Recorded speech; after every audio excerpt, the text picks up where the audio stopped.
इस कहानी को रात में सुनने से परहेज करें और कमज़ोर दिल वाले तो इसे कभी भी ना सुने।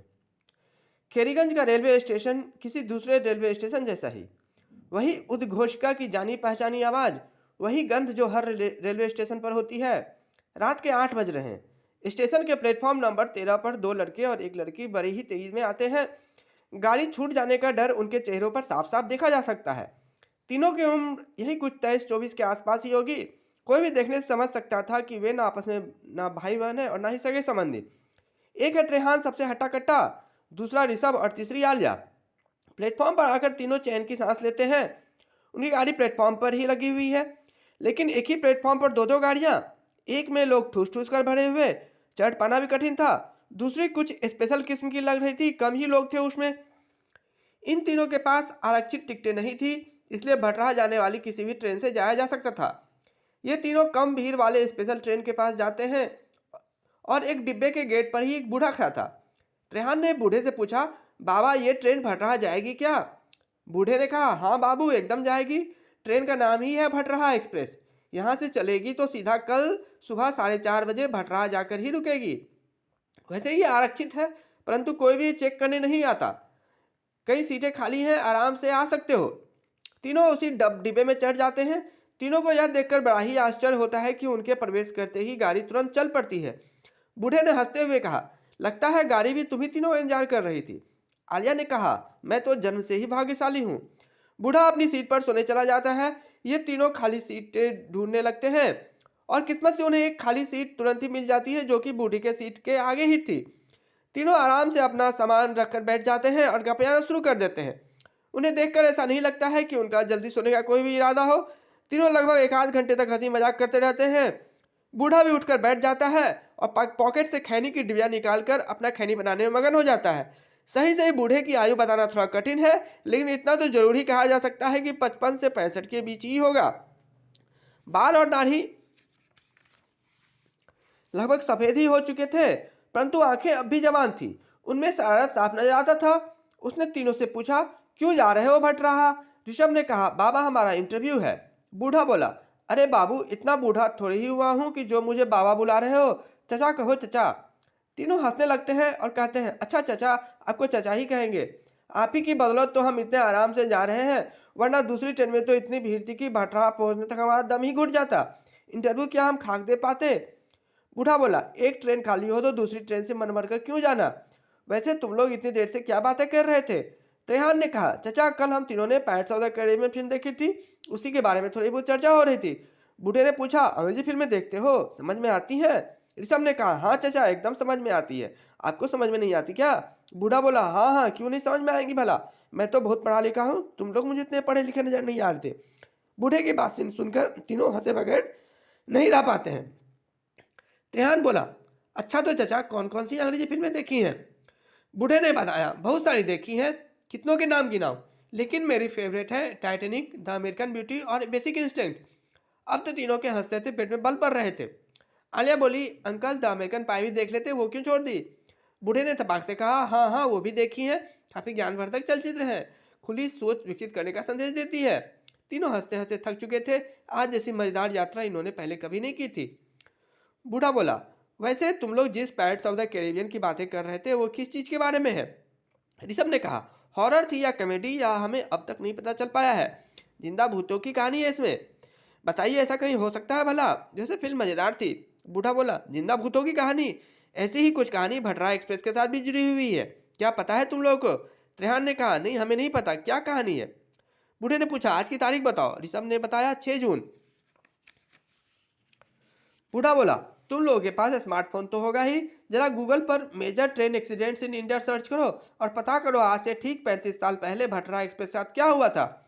ऋषभ तुरंत गूगल पर सर्च करने लगता है। 5 मिनट के बाद लगभग चिल्लाते हुए बोलता है, अरे यार चचा एकदम ठीक बोल रहे हैं। आज से 35 साल पहले 6 जून को ही पूरी की पूरी भटरा एक्सप्रेस न्यूतोत पुल से गिरकर हुसी नदी में समा गई थी। 701 लोग मारे गए थे। विश्व की सबसे बड़ी ट्रेन दुर्घटनाओं में से एक मानी जाती है ये दुर्घटना। बूढ़ा बोला, ऐसा कहते हैं उन 701 लोगों में से किसी को भी मुक्ति नहीं मिली है।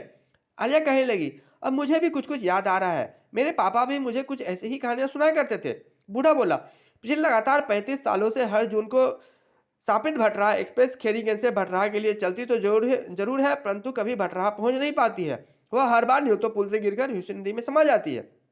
त्रेहान ने पूछा, उन यात्रियों को मुक्ति कैसे मिलेगी? क्या आप इस बारे में कुछ जानते हैं?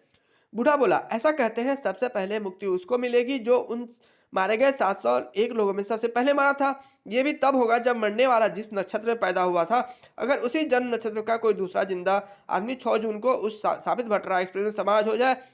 और सिर्फ इतना ही काफी नहीं है, मरने वाले की कुंडली में और जिंदा यात्रियों की कुंडली में कम से कम 3 ग्रह समान राशियों में होने चाहिए। बाकी किसी दूसरे को यह सापित ट्रेन दिखती भी नहीं है। त्रेहान बोला, वाह चाचा वाह, आपकी भी कल्पना शक्ति जबरदस्त है, इतनी जल्दी इतनी अच्छी कहानी बना डाली। ऋषभ बोला, मुझे तो लगता है कि आप झूठ बोल रहे हैं कि आपने पायरेट्स ऑफ द कैरेबियन नहीं देखी है। आपने अपनी कहानी में फाइनल डेस्टिनेशन और पायरेट्स ऑफ द कैरेबियन का क्या खूब घालमेल किया है। बूढ़ा बोला, अच्छा त्रेहान बताओ तुम्हारा जन्म नक्षत्र क्या है? वैसे मैं बता दूं, मेरा पूर्व भाद्रपद है। त्रेहान को अब थोड़ा थोड़ा डर लगने लगा था। उसे ठीक ठीक याद नहीं आ रहा था कि उसका जन्म नक्षत्र पूर्व भाद्रपद है या उत्तर भाद्रपद। वह बोला, अच्छा तो आप हमें डराने की कोशिश कर रहे हैं? आप कहना चाह रहे हैं कि ये वही साबित भटराह एक्सप्रेस है? बूढ़े की आंखें अब चमकने लगी थी और आलिया के चेहरे पर हवाइयां उड़ रही थी। बूढ़ा बोला, त्रेहान मैं तुम्हें डराने की कोशिश नहीं कर रहा हूँ। सच तो यह है कि ऋषभ और आलिया अगर तुम्हारे साथ नहीं होते तो ये दोनों ना मुझे देख पाते और ना ही इस ट्रेन को। तुम और मैं एक नक्षत्र के हैं और हमारी कुंडली में 3 ग्रह एक समान राशियों में हैं। मुझसे पहले 665 लोगों को मुक्ति मिल चुकी है। तुम्हारे कारण आज ट्रेन के हुसी नदी में समाते ही मैं भी मुक्त हो जाऊंगा। मैं तुम्हारा आभारी हूँ। त्रेहान को तो अब गुस्सा आ रहा था, मजाक की भी एक हद होती है। वह बोला, नहीं नहीं चाचा, आप कुछ भूल रहे हैं। पुराने सिक्कों से भरे बक्से में आपको आलिया की कुछ खून की बूंदें भी तो डालनी होंगी। यह सुनकर ऋषभ और आलिया हंसने लगते हैं। ऋषभ ने हंसते हुए कहा, आलिया अगर तुमने मुझे पहले मार डाला तो तुम शायद मरने से बच जाओगी। कुछ ऐसी ही कहानी थी ना फाइनल डेस्टिनेशन की। तीनों खूब हंसे। आलिया बोली, पायरेट्स ऑफ द कैरेबियन की तरह यह कंकाल भी तो नजर आने चाहिए थे ना। बूढ़े ने पूछा, अच्छा बताओ कितना बज रहा है? आलिया ने घड़ी देखकर बताया, 12:15। बूढ़ा बोला, ठीक 12:29 पर यह ट्रेन न्यूतो पुल से गिरकर ह्यूसी नदी में समा जाएगी। बूढ़े की बातों में गजब का आत्मविश्वास था। तीनों फिर से डर जाते हैं, सन्नाटा छा जाता है। ठीक 12:26 पर भटराह एक्सप्रेस न्यूतो पुल पर थी। नीचे विशाल का ह्यूसी नदी, चांदनी रात थी, हवा की गति भी कुछ ज्यादा ही थी। चांद की रोशनी में हिलोरी मारते हुए पानी की लहरों को साफ देखा जा सकता था। किसी और दिन तीनों को चांद की मनोरम रोशनी में पानी की लहरें जरूर सुंदर और आनंददायी प्रतीत होती, परंतु आज नहीं। आज ह्यूस्टन नदी की अपार जल राशि खौफनाक लग रही थी। पुल पर आते ही ट्रेन की आवाज़ डरावनी हो गई। ट्रेन थोड़ी धीमी जरूर हो गई थी। तीनों को ऐसा लग रहा था कि मानो ट्रेन हवा के वेग के कारण हिल रही हो। आलिया और ऋषभ का डर के मारे बुरा हाल था। आलिया तो रुआंसा हो चुकी थी। त्रेहान सिर्फ बूढ़े को देख रहा था। बूढ़े के चेहरे पर मंद मंद शैतानी मुस्कुराहट को वो साफ तौर पर पढ़ पा रहा था। 12:29। ट्रेन कुछ दूसरी आवाज में खटखट करने लगा। एक एक सेकंड काटना मुश्किल हो रहा था। 12:29 जोरों से हवा चली, पर कुछ भी ना हुआ। 12:29 कुछ नहीं। 12:30 पर तीनों के जानों में जान आई। थोड़ी देर में पुल भी खत्म हो गया। ट्रेन यूं ही चलती रही जैसे अब तक चल रही थी। तीनों मुस्कुरा रहे थे और बूढ़ा भी। बूढ़ा बोला, आराम से सो जाओ, देखो उधर भी सीट खाली है। सुबह तुम तीनों को इंटरव्यू भी तो देना है। आलिया बोली, यह यात्रा अविस्मरणीय हो गई। तीनों हंसते मुस्कुराते हुए सोने चले जाते हैं और बूढ़ा भी सो जाता है। सुबह 4:30 बूढ़ा आदमी तीनों को झकझोर कर उठाता है। अरे तुम लोगों को उतरना नहीं है क्या? आ गया भटराह स्टेशन। तीनों जल्दी जल्दी उतरते हैं, सामान उठाते हैं और जाते जाते ऋषभ बूढ़े को कहता है, बहुत याद आइएगा आप। बूढ़ा बोला, तुम लोग मुझे कभी भूल नहीं पाओगे। तीनों भटराह स्टेशन उतर जाते हैं। इस बार भी तीनों के उतरते ही ट्रेन फिर तुरंत ही चल पड़ती है। तीनों आश्चर्यचकित रह जाते हैं। भटरा स्टेशन भी बाकी स्टेशन जैसा ही था। फिर वही गंध और उसी उद्घोषिका की जानी पहचानी आवाज। अभी उजाला नहीं हुआ था। उन्हें समझ से देर न लगी, कुछ तो गड़बड़ थी यहाँ। उनके साथ और कोई भी दूसरा यात्री नहीं उतरा था। किसी भी प्लेटफॉर्म पर कोई भी ट्रेन नहीं था।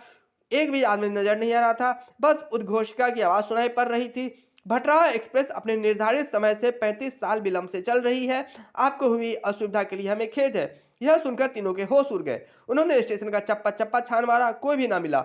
आलिया का डर के मारे बुरा हाल था। वह लगातार रोई जा रही थी और बार बार कहे जा रही थी, मुझे यहाँ से जाना है, तुम दोनों कुछ करो। मुझे वापस अपने घर जाना है, मुझे कोई इंटरव्यू नहीं देना है, तुम दोनों जल्दी कुछ करो। ये हम कहाँ आ गए हैं? वह रो रो कर बेसुध हुई जा रही थी। ऋषभ और त्रेहान ने किसी तरह से आलिया को संभाला। तीनों स्टेशन से बाहर जाने की हिम्मत नहीं जुटा पाते हैं। स्टेशन पर रोशनी तो थी, बाहर तो घुप अंधेरा था। त्रेहान आलिया